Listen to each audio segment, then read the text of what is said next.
To our honorable guest of honor, our Vice Chairman of the Board, Dr. Daisy N. Tamayo. To our University President, Mr. Anthony Jose Tamayo. To our supportive School Director, Dr. Rino R. Rayel. To our vibrant BED Director, Dr. Erlinda A. Arguelles. To our dynamic high school principal, Mr. Andrew A. Villarma. To the Secretary of the Department of the Labor and Employment, Honorable Rosalinda de Mapilis Valdos. Deans of the colleges, members of the administration, faculty and staff, my fellow graduates, families and friends, ladies and gentlemen, welcome to the UPHSD Class of 2014 to 2015 Graduation Day.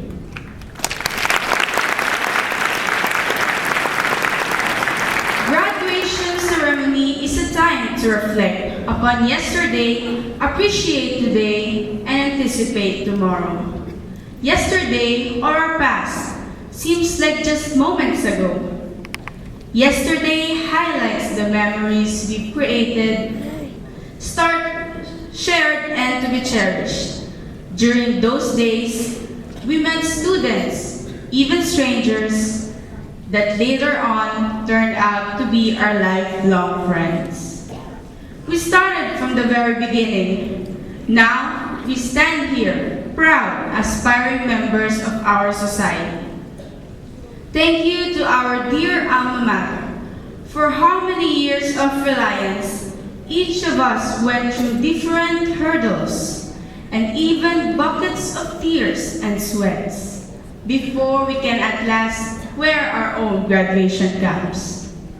Each of us has our own versions of stories to tell about how we reached this far and hence about to face another chapter in our lives. And so, it's my great pleasure and privilege to stand here in front of you all today, not as your high school class valedictorian, but simply as your fellow graduate and your friend who was once excited to tailor experiences and success of being a student. Today, we stand proudly in front of our teachers, administrators, family, and friends as we welcome the bright future that awaits all of us. Please allow me to share my own mathematical and scientific interpretation of the truth that we are about to face. The friction. Few hours from now, the resistance to move on to the next stage will become rougher and rougher in reality. Perhaps we are scared, we are not yet ready, or simply we don't like farewells. The asymptotes. Have you ever felt like a line that continually approaches a given curve but does not meet it at any finite distance? We strive enough, and we know we are almost there. But as we finally made it, we realized that the there thing was not really where or what our true goal is. We felt so close and yet so far. So here we are, aiming to graduate, but that's not yet our finale.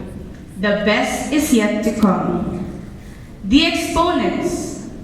Regardless of how bumpy we've been through, God surely knows how to smoothen things up.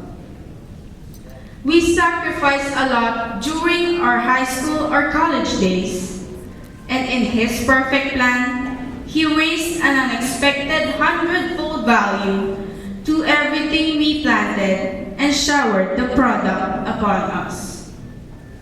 So in my 13 years of domicile in this institution, my journey is not as smooth as you expect it to be.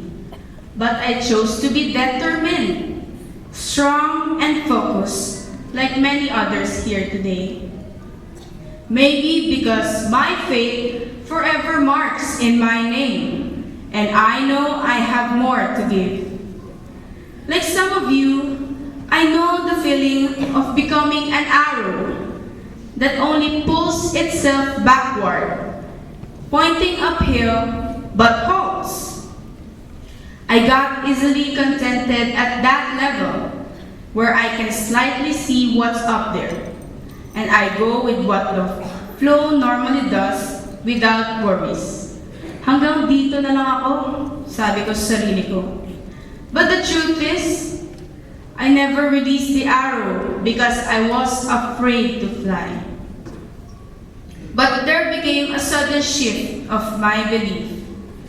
I never expected such people around me believing in me, that I can finish this journey with flying colors.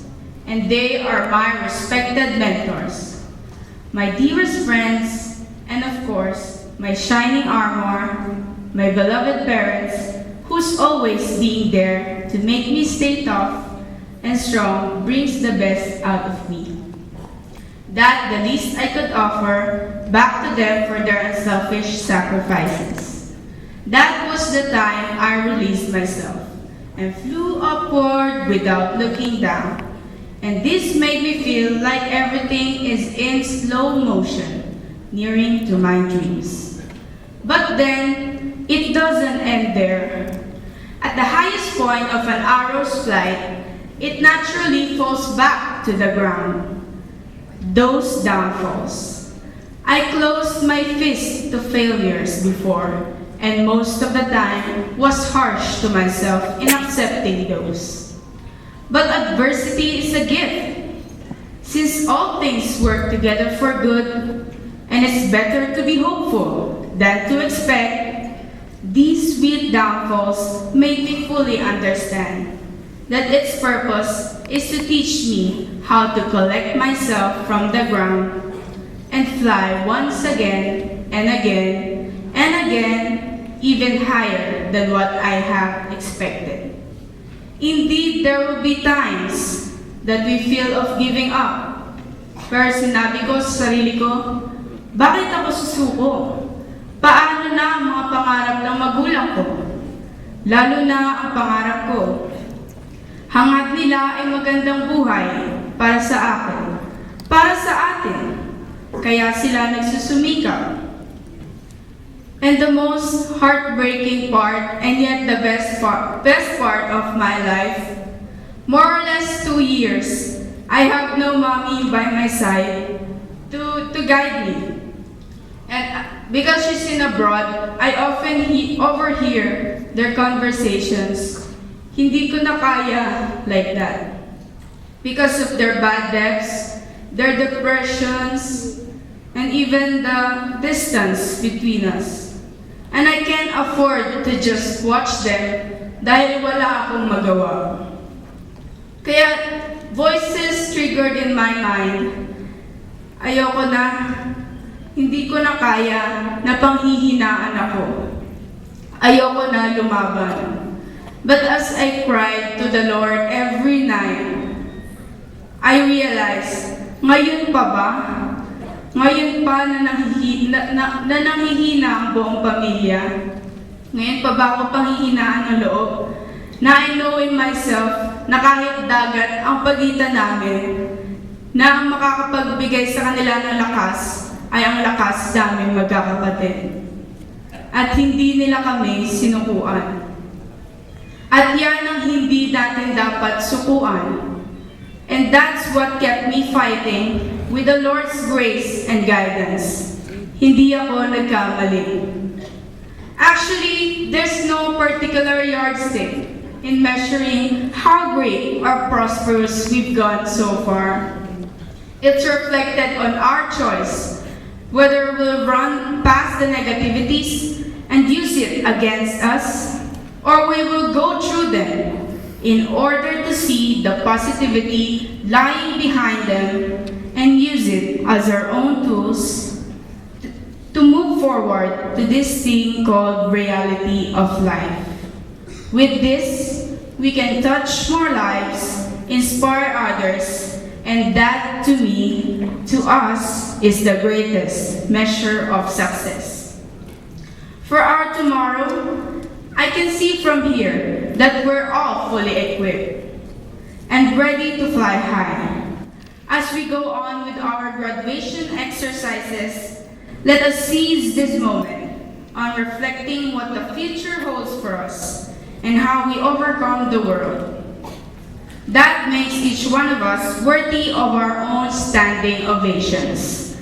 As I quote Gwen Stacy, what makes life valuable is that it doesn't last forever. What makes it precious is that it ends. In a few moments, we will be considering ourselves as alumni, but may we not forget the soul and the name Perpetualite that we will always bring wherever we go. Together, we will forever be helpers of God. Still, this world is unforgiving, and brilliant lights will cease to burn in our favor. Passion alone is never enough. To make it in this world, we need skill and talent. Because hard work and determination is not just enough in reaching our goals. Life is full of disappointment, but we cannot afford to be ruled by them. While we reflect upon yesterday, appreciate today, and anticipate tomorrow, it's also important to recognize that for those who are given much, much is expected. What I believe that means is that we can no longer be self-focused, but also must strive to make the world a better place for those around us. If we achieve that, it will no longer be yesterday, today, and tomorrow, but it's also forever. God bless Batch 2014-2015. Congratulations and mabuhay tayong lahat.